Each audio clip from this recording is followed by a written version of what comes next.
Warning, this video is intended for persons 13 years and over. Though the video's subject matter is media often aimed at children, it is talked about from an adult perspective. Thus it may contain language and themes unsuitable for younger audiences.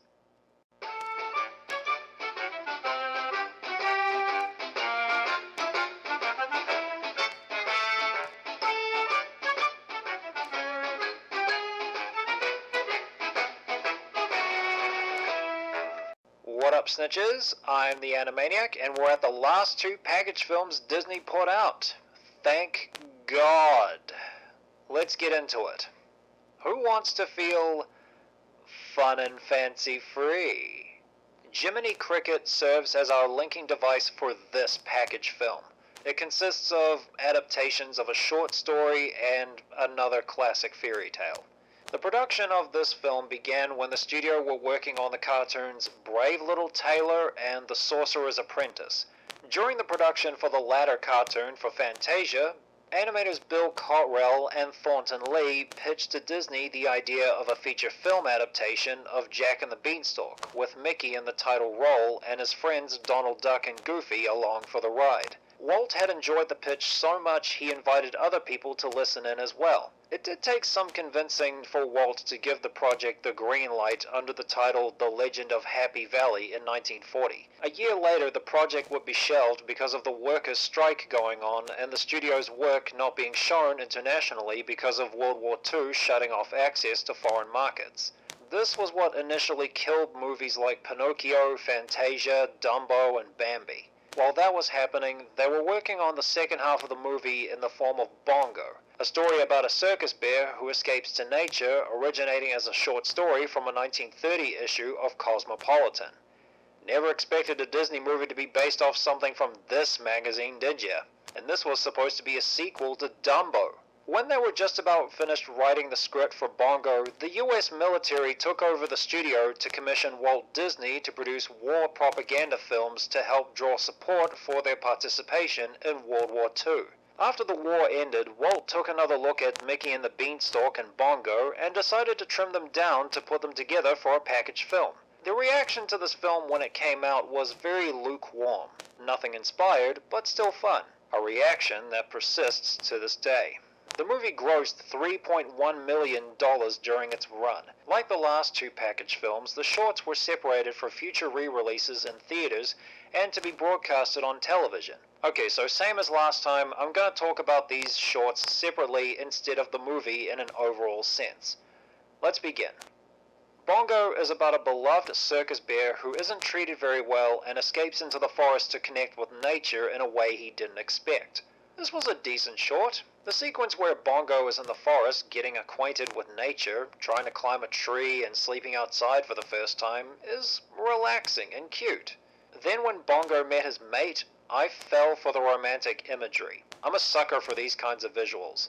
And I'm not gonna lie, the other bear is cute, but when the girl bear wanted Bongo to slap her in the face, I was confused. Then I saw every other bear do it with each other and came to the conclusion that this was supposed to look cute. It still didn't make me feel better. I can't help but feel confused at the sight of a girl wanting to be hit. The ending sequence with Bongo manning up and fighting a rival black bear for a girl's hand is hilariously awesome to witness. Bongo ended up being a much more exciting story than the version in Cosmopolitan where he gets shunned by the creatures of the forest and goes back to the circus. Mickey and the Beanstalk is a very straight retelling of the classic fairy tale. Only instead of being a tale about greed, it's a classic damsel in distress plot. The two parts of the short I enjoyed was the harp singing. She's got a pretty voice. I wouldn't want to steal her from the public space though. And the live action scenes with the story's narrator Edgar Bergman, a little girl, and two dummies. One of the dummies I found a little amusing when he interrupts Bergman's story. Aside from that, Mickey and the Beanstalk delivers what it advertises. It ain't special.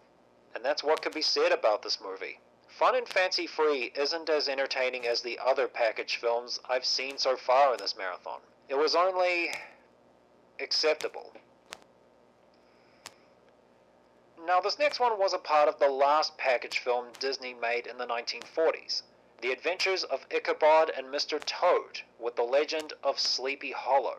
If you want to see the review for that, The link is in the iCard above. This is The Wind in the Willows, an adaptation of the book of the same name by Kenneth Grahame. The short tells the story of J. Thaddeus Toad, an aristocrat with several passing manias. In this one, he develops a mania for driving a car so bad that he ends up arrested for stealing one. When his steed breaks him out of prison, he must prove his innocence. Shortly after the wide release of Snow White and the Seven Dwarfs, James Baudrillard and Campbell Grant pitched to Walt Disney the idea of making a feature film of Kenneth Grahame's book, as they felt like the story could only be produced for animation. These two performed a pitch for the film for Walt, after which he felt the story was awfully corny. Surprising what people in the 40s find corny. But he bought the film rights anyway. They officially began production on the film in 1941 after the animator strike was finished.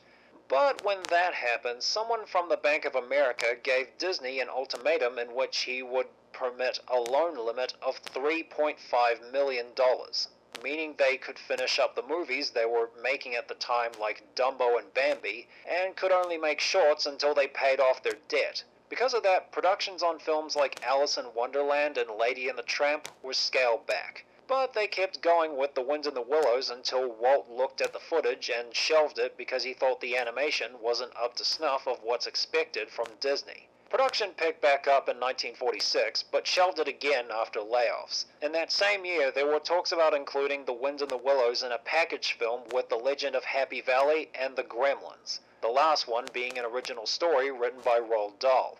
But that last one never went anywhere. Then Happy Valley was paired up with Bongo to become fun and fancy-free, and The Wind in the Willows got paired with The Legend of Sleepy Hollow under the title of The Adventures of Ichabod and Mr. Toad.